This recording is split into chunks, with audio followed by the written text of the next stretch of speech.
Thank you for joining us today on 9 News at Noon. I'm Jennifer Meckles. Denver Water says reservoirs are in trouble. The summer demand for water is draining reservoirs that are already low from a slow winter. Weather Impact Team meteorologist Corey Reppenhagen explains it could take a long time to get back to normal.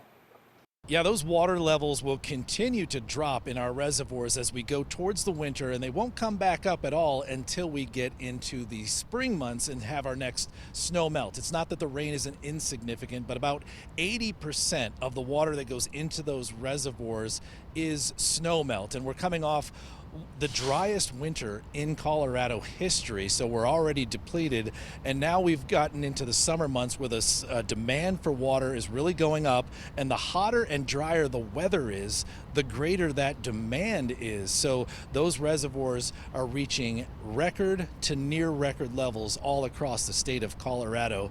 Now take a look at some of the visuals. That's really where this is having a major impact on your psyche. If you drive by these reservoirs, if you recreated them, if you live near them, you're seeing this. But this is a great perspective for those of us that don't see this day to day. You're looking at Lake Dillon, which is Denver Water's largest reservoir in their system, and they say that this is 40% below average, which is about 20 feet below the normal water line for this time of year. Just to see those docks and those marinas completely exposed away from the water, they say that they are taking 163 million gallons of water each day out of this reservoir just to keep up with demand. Overall, Denver Water says their reservoir system is about 75% of normal. Now take a look at the rest of the state, where you can see that there is even more dire conditions out to the west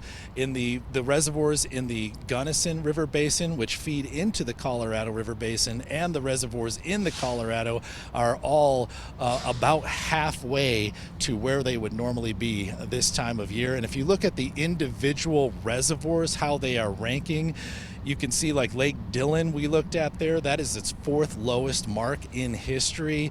If you look at the Blue Mesa Reservoir, which is on the Gunnison, that's at its lowest level on record. Granby is not as bad, but even that is at its 11th lowest in history. If you follow the Colorado River down the line into Utah, where Lake Powell is, that's also at its fourth lowest mark in history. And kind of towards the end, in Nevada, where we have Lake Mead, it is now at its record lowest level in history. Thank you very much, Corey. Now we'll talk with Chris Bianchi about what's going on today. We know how bad the drought is. I know you just got updates every Thursday. Like it is, we just need some rain. We need some rain. Yeah, and we did, by the way, you know, in Denver, the drought monitor update showing that Denver County is under the worst drought in 26 years, but Southeast Colorado getting a lot of improvement. So I know here in Northeast Colorado, the monsoon's been more of a non-soon for the last few weeks.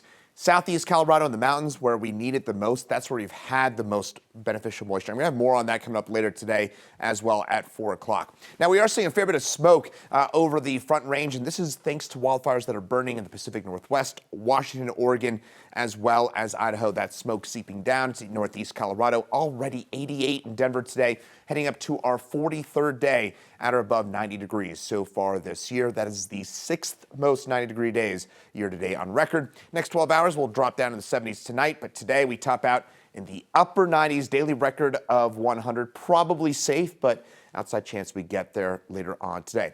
Now, as we head over the next few days, it heats up, but there is some relief in the forecast for the middle of next week. I'll tell you about that in a few minutes. All right, Chris, thank you. Democratic Governor Jared Polis has now declared a disaster emergency in response to a fire burning in Jackson County. That one started Tuesday north of Kremling. There are still mandatory evacuations in place. The governor's office says it's burning at pretty high elevation, about 9,000 feet, and fighting it requires specialized resources, stuff that Jackson County can't do on their own. The fire is now between 25 and 30 acres in size and no containment. Down at the Aspen Acres fire in southern Colorado, all mandatory evacuations have now been lifted. That fire is 68% contained, holding steady at nearly 102,000 acres, about 160 square miles. It is the 7th largest wildfire in state history.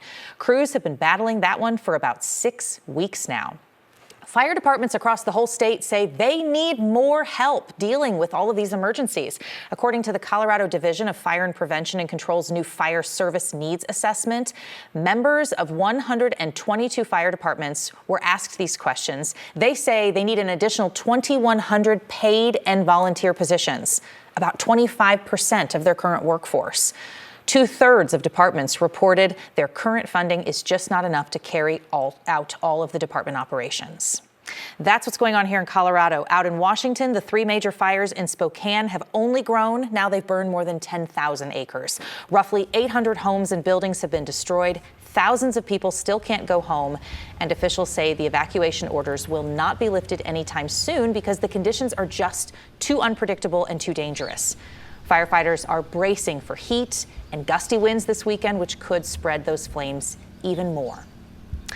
A survivor of the Marshall Fire here in Colorado has now been helping these families who have had their lives impacted by fires.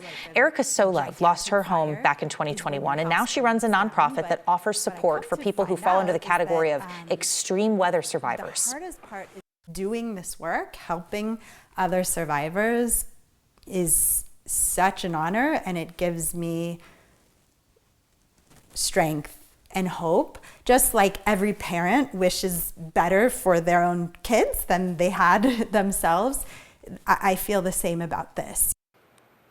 She said being able to lean on her friends and neighbors really helped her navigate her own grief and her own loss.